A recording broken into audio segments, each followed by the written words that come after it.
Hello, everyone, and welcome back to another Upbuild conversation. I am Michael Sloyer, and I am here with two of my partners at Upbuild, Vipin and Rasanath. Hello, guys. Hi. It's really nice to see you and to be here in this space today. And so today's topic for our podcast is envy. And Rasanath, you had written a piece called The Antidote to Envy a while back. And that piece was really striking to me because you shared a very personal example from your own life about envy and how it's such a universal experience for all of us. And not only is it a universal and constant experience for all of us, but it's also a very toxic emotion that can have serious consequences for our life. But you left us with a little hope towards the end of that piece by sharing how we might be able to reframe how we think about our envy and ultimately to experience it in a much more productive and healthy way. So I was wondering if you could get us started by sharing your inspiration for writing that piece. Oh, thank you. So growing up, I always thought that envy was a gift. And I refer to this in my piece too, where I felt that it was the drive that made me really go after my goals, my ambitions, become better than other people. And it was only much later on in my life that I realized that there is a price that we pay when we act on envy, especially when envy shows up, and it will show up when we have nurtured it in certain ways. It will show up in our intimate relationship. It will show up in our friendships as well. And when it does show up, there is a price that we pay from a point of view of that relationship. That to me was a big wake-up call, because I felt like my relationship, when I wrote that piece, and I refer to how my envy came in the way of my relationship with a very close friend of mine, a colleague in business school. And we'd spent a lot of time together. We would study together. And after this interaction, that relationship no longer was the same, because too much had been seen of the other person. Now the other person who was experiencing the envy doesn't feel safe anymore.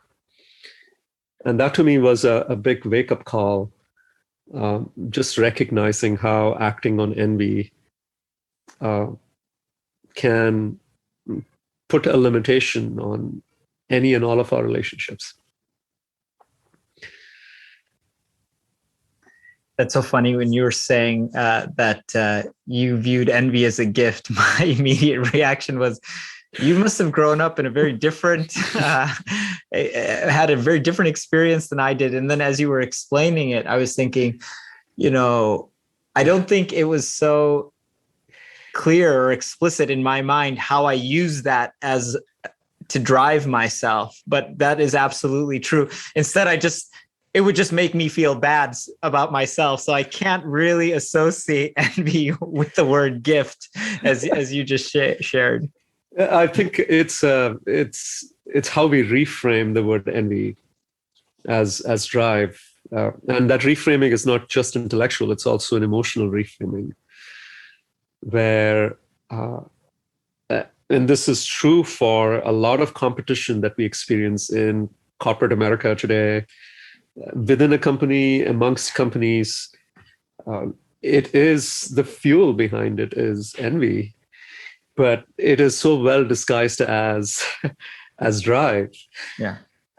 And it's not, everybody experiences the negativity as you explained it. Like nobody feels good about experiencing envy towards somebody else. But how we turn it around to say, well, that can become a drive for me to excel. Yeah.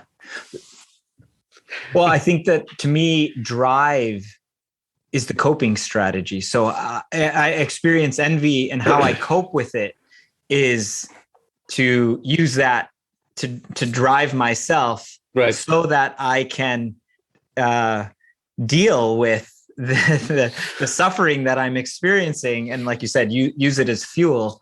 And so it becomes my coping strategy to preserve my sense of self. Right. Absolutely. That's exactly it. We don't want to feel when we feel envy towards someone, and we feel belittled in some way. We feel small in some way, and that feeling is just not good. And so you're absolutely right. And then how we deal with that feeling, as you said, coping, then becomes a fuel for like excelling, quote unquote, excelling. And that's what many times we pay more attention to. That's how I felt when I was growing up. Wow, okay, good. The fact that I feel small in front of this person is a good thing, because I'm going to come back and defeat this person. But I didn't necessarily realize, only later on did I actually realize how toxic it can be.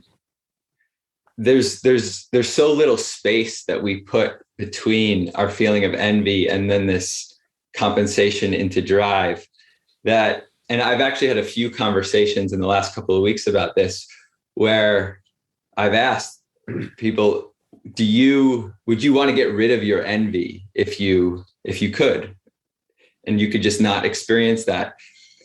And you would think the answer would be, of course, I would love to get rid of it. It feels so bad, but the answer is just so much more complex than that, because it's so tied to, in our minds at least, it's so tied to the drive. And if we look back on our life, the results that we've been able to achieve. I really want to go more into this, because I think what I was thinking right before your comment, Michael, was that we often hear this in our workshops as well, which is, without that envy, what about my ambition? Would it be lost? Where my drive? The thing that's pushing me to greater and greater heights is that envy. And so if I didn't have that, would I just be complacent? Would I be lazy? And so that is like, I mean, it comes up so often in our Enneagram workshops that I need this. This is actually helpful for me to fulfill my complete potential. So let's deconstruct. How do we dismiss that idea? Why should it be dismissed? I think it might be very helpful to start with how we define envy itself and how we look at it. And I think there are different components to envy. The first component to envy is comparison. Then we look at somebody else and we say, well, that person has this and I don't. The second stage of envy is then connecting that comparison to a sense of self-worth, which that means because that person has this and I don't, that basically means that person is more worthy than I am. The third component under envy, and this is where it's actually it starts to become acute, is the feeling, well, why does that person have and I don't? And I should be having that, and I should be having even more than the other person, given my talents, given my skills, I should be. So there is, at the third layer, there is almost a sense of, well, I deserve that and more. Entitlement, exactly. And why don't I have that? Why don't I have that? So that's where envy really becomes super magnified and experienced. And then the fourth component, which we call is the drive, is taking that entitlement and putting it into action. Say, I'm going to get it. Right? And when it goes to a place where it's going to be, well, I'm going to get it at any cost, then it starts to get toxic. And also, we start wishing poorly for the other person. We start wishing poorly for the other person. You're right. And that's where it breeds deleterious effects in our relationship. That's where it breeds disconnection and an inability to relate and experience happiness for another. Very true. Right in the so the way the entire mechanism is structured is right from the start, it's actually built on scarcity. That person has, I don't, right? And so when ambition is driven by scarcity, that's what it needs to experience drive. When ambition is built on, well, a principle, a standard, a goal that's not based on comparison, that ambition is experienced very differently. So in the case of envy and envy fueling ambition, the baseline for that is an experience of scarcity. And so when the scarcity doesn't exist, then I don't feel like I don't have it. Then I feel like I don't have a drive.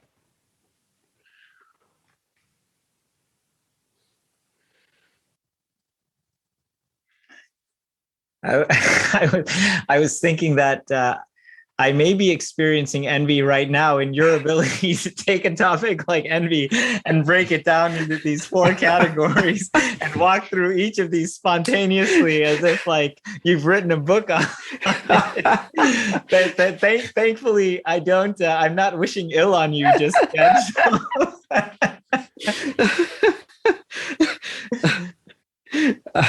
Anyway, thank you for, and it's what you bring up is a very important point that I refer to in the piece as well about envy, is at the kernel of every experience of envy, there is appreciation for what the other person has, and that's why many times we don't necessarily know what to do with envy, that it's complex, because at the kernel of it, there's some truth.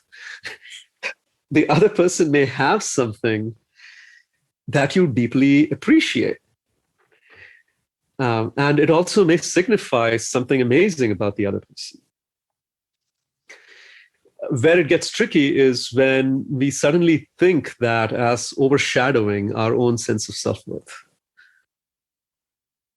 And that's where it gets complex. Yeah, I think that this is one of the single most powerful insights that you specifically have given me, Rasanath. I can't remember when the first time you shared this with me. It was at least a few years ago, but that envy is really admiration being distorted in some way. And as I started to internalize that, when I feel a pinch of envy and am able to actually look at what am I really admiring, what's there that I'm admiring in the other person, and before I turn it to me in terms of what's lacking in me, can I keep my attention on what is there to admire and appreciate, like you're saying. And it's actually such a beautiful reframing of the experience of envy, that actually what's happening is that I'm deeply admiring someone. And that is a really satisfying and fulfilling experience. And to see that that's actually, it's 2 sides of the same experience, but where's my attention going? When I'm experiencing the envy, I quickly turn it back to myself and make it about me and my lack. And if I can remember that envy actually equals admiration and can keep my attention on what there is to admire, the experience is so different. I completely agree. Yes, Michael, you were about to say something. Well, so first of all, thank you for sharing that. And I also completely agree. It's so powerful. And in the example that you just shared about Rasanath being so eloquent in his breaking it down and the pinch of envy, I think that's clear how if you can shift that into admiration, that will feel good and genuine and real for all parties involved and help with that connection. What if we take the example of what so many of us, myself for sure included, with this LinkedIn effect of being on LinkedIn and seeing the startup that raised X $100 million or some guy who just hit it big and, bought a beautiful house on a beach somewhere. And it's not clear that I actually admire the person for doing the things that they are doing. I am envious of what they have. How might we think about it using a similar framework? It's excellent. I really appreciate that nuance there around and the complexity around envy. So if you appreciate a person, you can see that, yeah, I appreciate this person, and then I wish I had what this person has, and that's clear. Where it gets even more tricky is when I don't appreciate that person, when I don't appreciate the person's method, attitudes, and then this person gets everything that I wish I got. But you still want what they have. You still want what they have. And here's even the trickier thing about envy. You almost wish you could do what they do to get what they to get what they do to get things, and then they get it. And you wish, like, I could just with the same ease just go about doing that, and you can't. What happens then, right? That is a very nuanced understanding of envy. It's still envy, because I desire the results. I still have a very strong entitlement to what the person is getting. That I wish I had that. And maybe sometimes I wish I had that. I deserve that more because the other person has such a bad attitude. The other person hasn't worked hard, and I have worked hard and I have such a good attitude. So I'm deserving even more. So that kind of envy perhaps is even fueled with a greater sense of entitlement. That is something that we have to look at. The second thing that we will need to look at there is, how is that tied to my own sense of self-worth? Maybe I don't appreciate what this person does to get what he or she gets. And that may be true. But then why am I still attached to the opulence that this person has, the big house, the amount of funding that this person, does that say something about my self-worth versus this other person's self-worth? And many times we will see that is true. We measure our self-worth based on those externals. And the challenge with that kind of envy is to go back and revisit our own definition of how we measure ourselves. What is our own sense of self-worth? Yeah, that's great. So if I measure my sense of self-worth by the house that I can afford, and then I see somebody who has afforded a beautiful house, even if they've done it through means that I would not consider very admirable, I'm still going to experience envy because my sense of self-worth is linked to that house. That's right. Now, here is where it becomes even more tricky. So I end up criticizing the other person. And many times what I say about the other person's attitude, about the other person's means to get the end might be true. But where it's coming from is to tear down the other person because I feel like what that other person has, I should have. Right? So this is where they say, right, when truth is spoken from a place of envy, it's even more toxic, because what you're saying is true and has the potential of convincing a lot of other individuals as well. But where it's coming from is not wanting the other person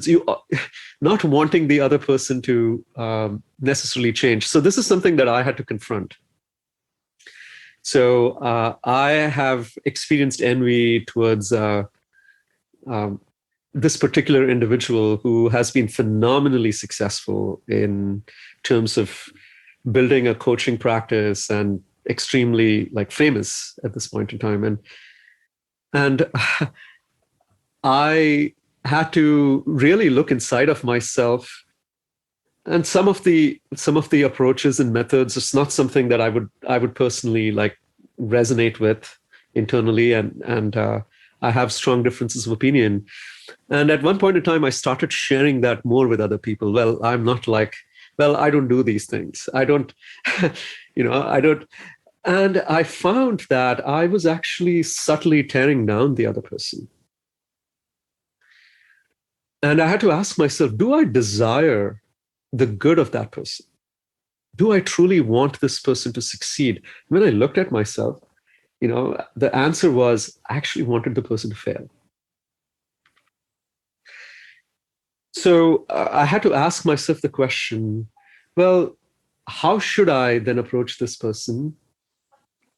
And the response was, while I don't agree necessarily with the means or the methods that this person has adopted, I also deep down don't want this person to be successful or more successful than me. So my sharing of his means and methods and me not being like that was actually more coming from a place of my envy for his success than my desire to actually help the other person change his methods. Yeah. And that was a very it was very confronting for me, and I had to really look at that and own it. And my response to that was then that until I feel that I really want this person's success, I'm not going to share anything about the person's methods, not criticize this person unless it feels like it will be helpful either to help this person or to help someone else understand fully what's happening.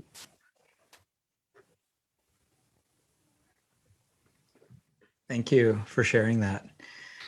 Yeah, it's very instructive.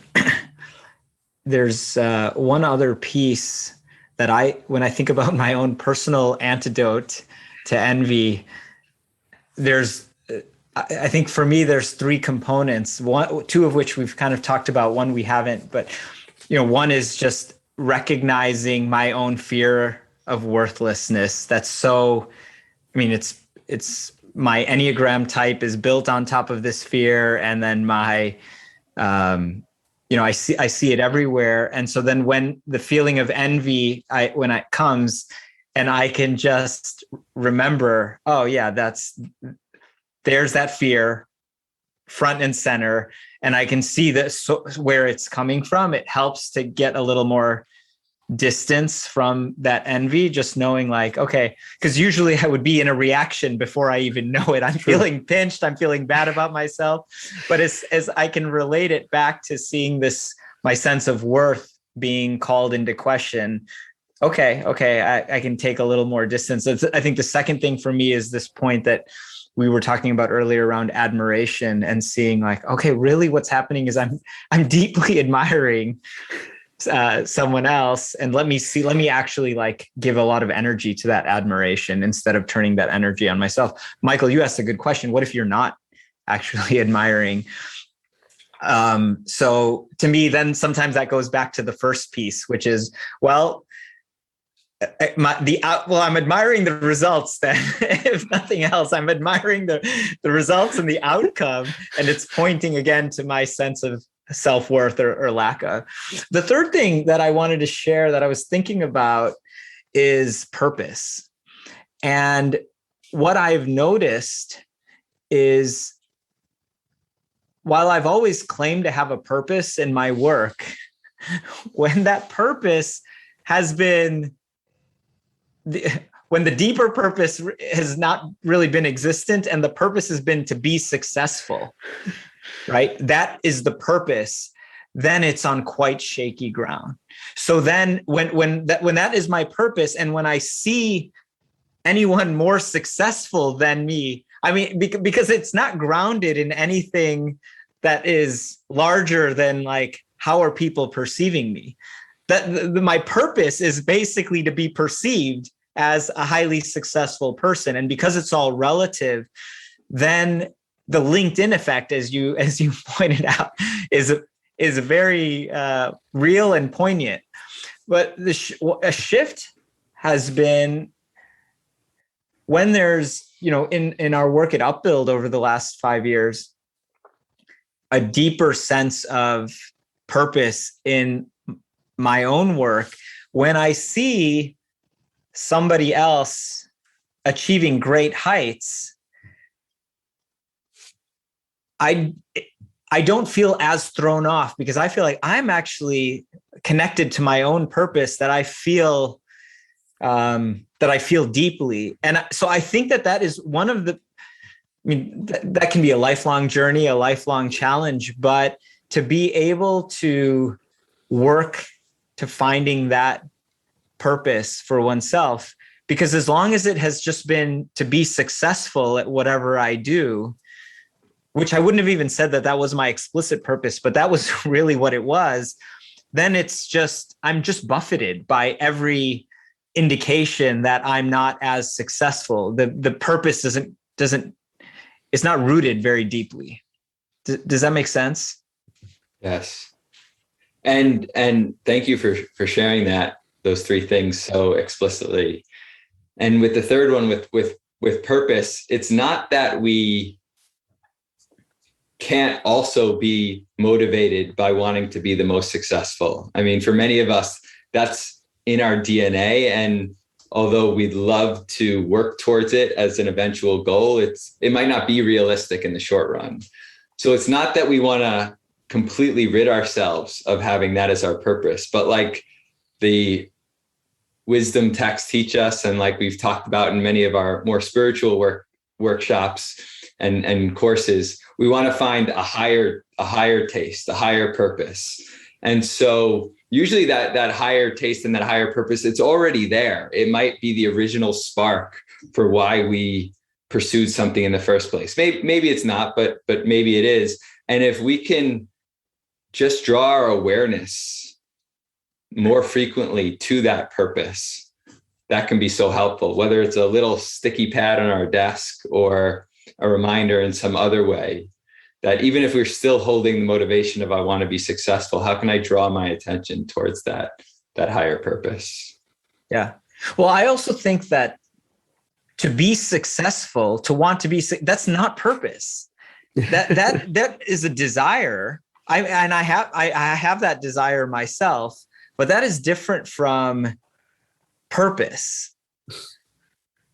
And I think that's where it can be confusing, So I'm not suggesting even that you want to fulfill our potential, but when my only purpose is to be successful, it's actually hollow of a true purpose.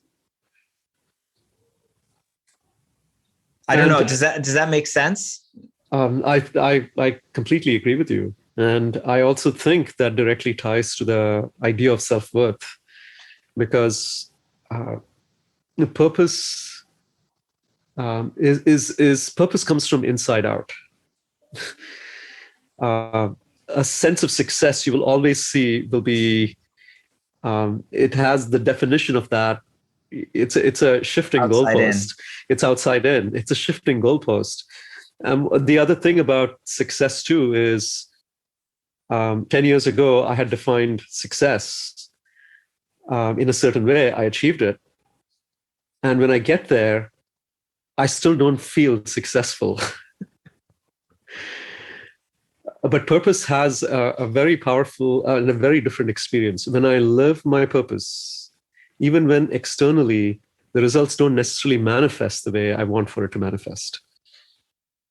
When I live my purpose, I feel very fulfilled, because I also recognize that the outcome is beyond my control, but my purpose is to serve. and that is a much more internal experience of, it's not, as you said, it's not hollow, it's deep, it's very deeply grounded. in also my internal sense of self-worth. Yeah.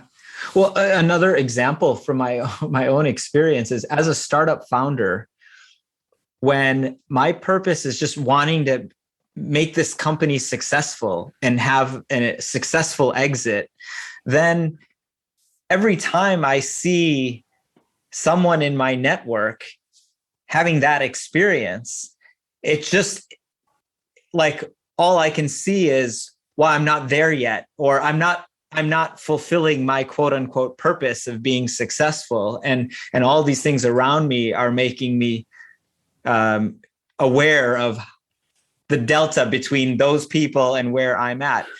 Versus if I'm actually pursuing this mission from a place of like deep purpose, then, when someone in doing something in a completely orthogonal industry, certain, achieving something, it's sort of irrelevant in a way to what, like, I can get stuck on the valuation or the exit, but it's like I'm doing something completely different. So like, how am I getting stuck on the comparison? Because I'm comparing at a very superficial level all of a sudden. But when there's, I think, deeper, I'll say with our own startup, I didn't have that deep sense of purpose.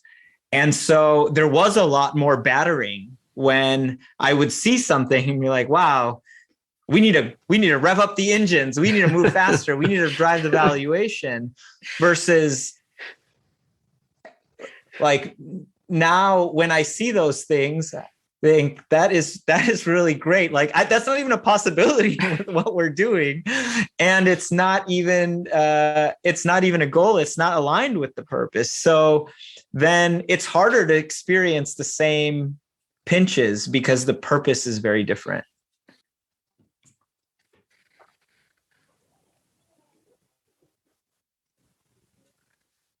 Thank you for sharing that. It's,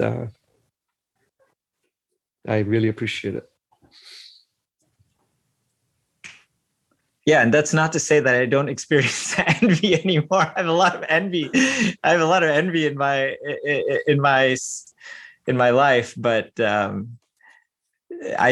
are a few things that have definitely that I use to help center myself when I have an experience of envy.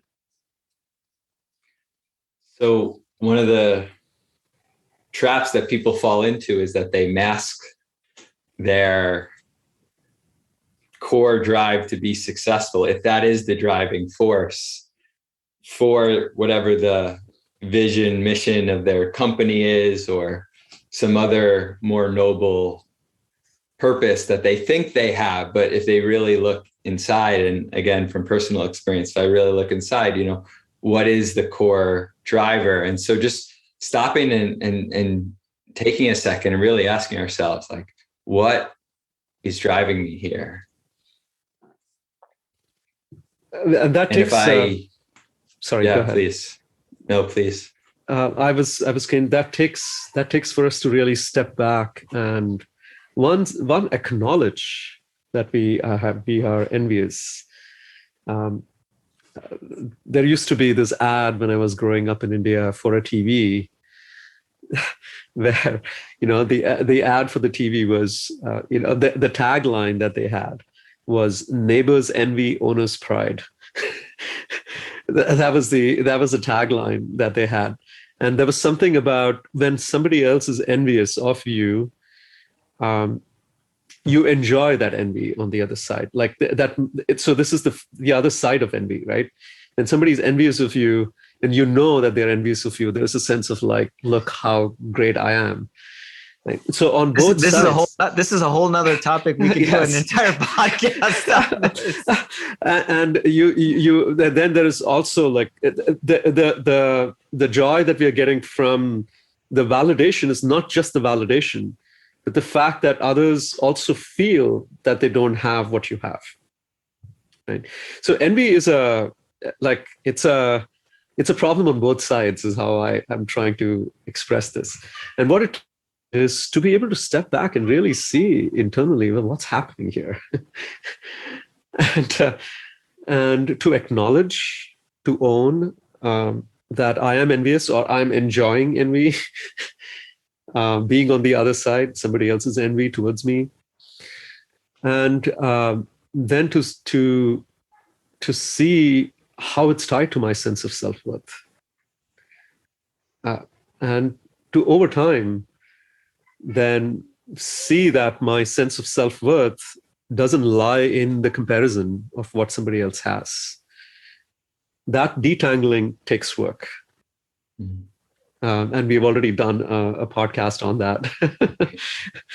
That's where a lot of work needs to happen. And so as we come to a close here, we'd love to hear from both of you about what's at stake. Why is this such an important topic? And why do we need to get this right when we think about our own tendency to experience envy? One thing that immediately comes to mind is some of the toxicity that I have experienced over social media in the last couple of years. It's existed even before, but it's just been amplified in the last couple of years. And what I see many times is in the criticism, and there's just so much criticism. When we talk about cancel culture, we talk about so much going on, that underneath all of that, there's just so much envy. Even when I was at Zuccotti Park in 2011, when there was the whole protest around the 99% and the 1%, what I experienced being there was, while there were so many things that were being pointed to was true, it was still coming from a place of like, well, but why should they have it? Why should they alone have it, and why can't I? And I see so much of that energy happening in social media, especially when it comes to criticism. And such toxic criticism doesn't help anybody. So envy at its core breeds toxicity, which is why it becomes so important to look at it, arrest it, and deal with it differently. Thank you. Yeah, thank you for that. Michael, when you asked the question, what's at stake, the first word that popped into my mind was ego. And that when we are sort of reinforcing these experiences of envy, we're just further and further entrenching ourselves in the ego, in those identities. And we've talked a lot about our sense of worth and where does that come from. But when I sort of double down on the envy, when I use the envy as a driver, this is who I am. I am all of these identities, and I'm out there to prove. I'm just further and further entrenching the ego in my life. And what's at stake? I mean, we talk about this at Upbuild in a lot of different forums, that the self, the deepest part of who we are, the soul, is actually not envious. There is a feeling of abundance there. And Rasanath talked about scarcity when we think about envy. The ego is the opposite. And so in this spectrum between self and ego, where are we moving closer to living the life of the self, or are we moving closer to living the life of the ego? And so that's, I mean, when I think about that, that's a lot at stake. I can live my whole life from that place of ego identity and actually get further away from my true self. Beautiful.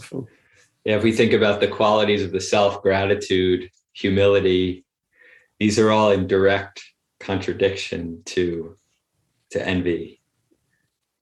And so it's not about not being envious. If we actually look at who we are not envious.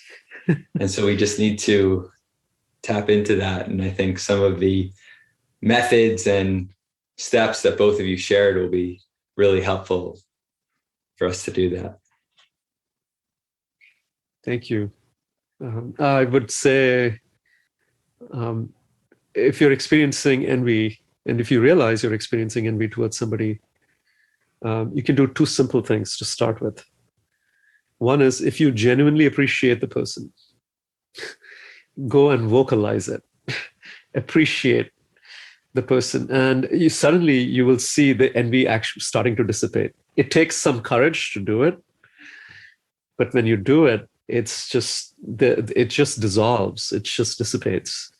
And that's a very powerful experience to have. And when you do that repeatedly, you will find a way to counter envy as soon as you experience it. The second thing, which is a little different, when you experience envy towards someone or for what they have, but you're very sure that the other person that there is something about their approach, their process, or their character that is truly not right, not correct. Restrain from criticizing the person until you feel that you can criticize or you can say something to the person only when you feel like you want them to grow and still have everything that they have. That's hard. That's really hard. Just restraining from criticizing the person, either in public or to the person themselves. Employing these two techniques goes a long way to working on our own envy. And in the process, as Vipin mentioned, moving away from the ego, closer to the real self. Thank you, guys. Thank you. Thank you for bringing up this topic. It's a topic that we can talk about repeatedly. And I'm really hoping that our audience also gets a lot out of this.